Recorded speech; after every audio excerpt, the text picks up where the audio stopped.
नमस्कार, प्रियांकाज किचनमध्ये तुम्हा सर्वांचं अगदी मनापासून स्वागत।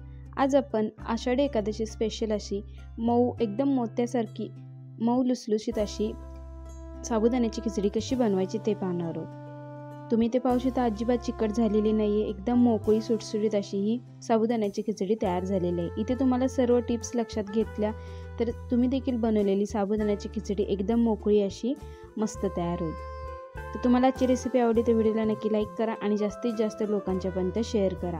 आणि प्रियांकाज किचनवर नवीन असाल तर सबस्क्राईब करून शेजारी बेल आयकॉनवर क्लिक करून ऑल प्रेस करा। चला तर रेसिपीला सुरुवात करूयात। तर इथे मी सुरुवातीला साबुदाणा कसा भिजवायचा ते सांगणार आहे।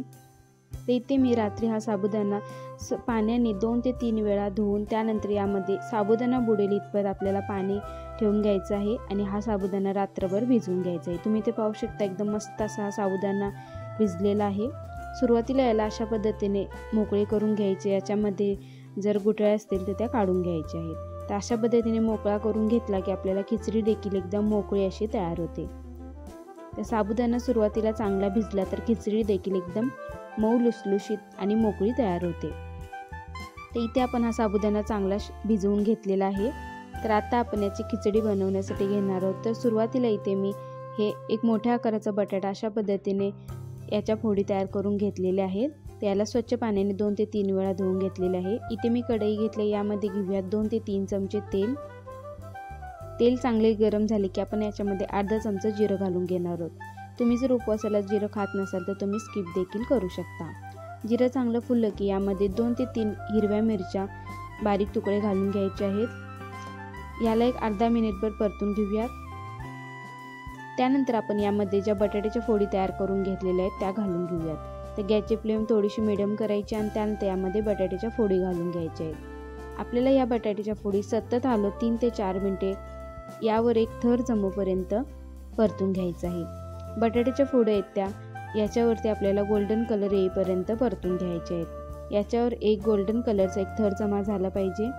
याला सतत हलवत आपल्याला परतून घ्यायचं आहे। बटाट्याच्या फोडी चांगल्या शिजल्या की आपण यामध्ये साबुदाणा घालून घेणार आहोत। तर या बटाट्यामध्ये स्टार्च असल्यामुळे हे कढईला चिकटू शकतं।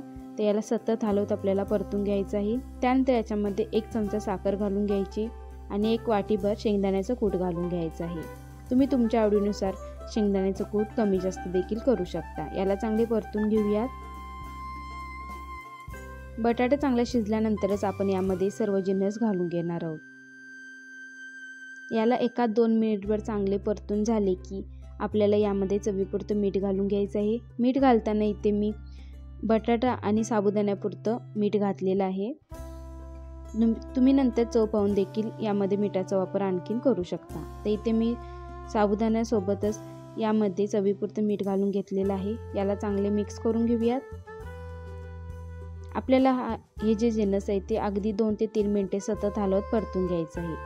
आता आपण यामध्ये साबुदाणा घालून घेऊयात। सुरुवातीला साबुदाणा हाताने चांगला मोकळा करून घेतल्यामुळे खिचडी देखील एकदम मोकळी तयार होते। तर याला अगदी हलक्या हाताने मिक्स करून घ्यायचे आहे। या ठिकाणी जर तुम्ही मिक्स करताना घाई केली तर साबुदाण्याची खिचडी आहे ती एकदम चिकट अशी तयार होते। तर अशा पद्धतीने चमचा साईडने यामध्ये तळाशी घालून अगदी हलक्या हाताने चांगले मिक्स करून घ्यायचे आहे। गॅसची फ्लेम एकदम लो ठेवायची। याला चांगले मिक्स करून घेऊयात। इथे मी शेंगदाण्याचा कूट थोडा कमी वापरला आहे, तुम्ही तुमच्या आवडीनुसार त्याचा वापर करू शकता। तर इथे साबुदाणा चांगला मिक्स करून झालं की आपण यामध्ये थोडंसं पाणी, आपल्याला 2 ते 3 चमचेच पाणी इथं वापर करायचा आहे। पाणी आपल्याला शिंपडून घ्यायचं आहे। यामुळे याच्यामध्ये चांगली वाफ तयार होईल आणि साबुदाणा चांगला शिजला जाईल।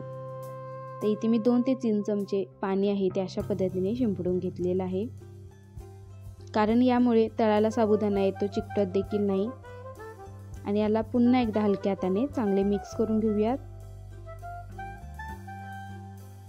त्यानंतर यावर झाकण ठेवून आपल्याला अगदी 3 ते 4 मिनिटाची वाफ काढून घ्यायची आहे। तुम्हाला जर तळाला करपत आहे असं वाटत असेल तर मध्ये याला झाकण काढून पुन्हा एकदा तळापासून हलवून घेऊ शकता।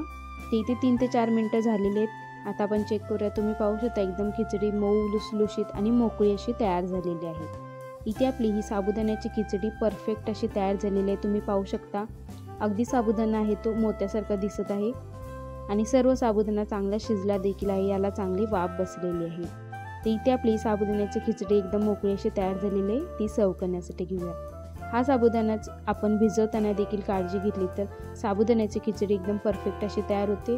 तर इथे मी 4 ते 5 माणसांना पुरेल इतकी साबुदाण्याची खिचडी बनवली आहे।